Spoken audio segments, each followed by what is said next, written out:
కార్తీక పురాణం 3వ అధ్యాయం. కార్తీక మాస స్నాన మహిమ. శుక్లాంబరధరం విష్ణుం శశివర్ణం చతుర్భుజం ప్రసన్నవదనం ఛాయత్ సర్వవిఘ్నోపశాంతయే. జనక మహారాజా, కార్తీక మాసమున ఏ ఒక్క చిన్నదానము చేసినను అది గొప్ప ప్రభావము కలదై వారికి సకలైశ్వర్యములు కలుగుటయే కాక మరణానంతరము వారు శివసాన్నిధ్యమును చేరుదురు.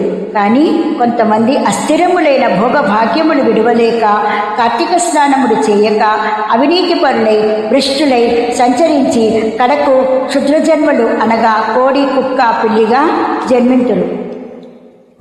అధమము కార్తీక మాస శుక్ల పౌర్ణమి రోజు అయినను స్నానదానము ఆచరించక జపతపాదులు చేయకపోవటం వలన అనేక చండాలాది జన్మలెత్తి కడకు బ్రహ్మరాక్షసిగా పుట్టుదురు.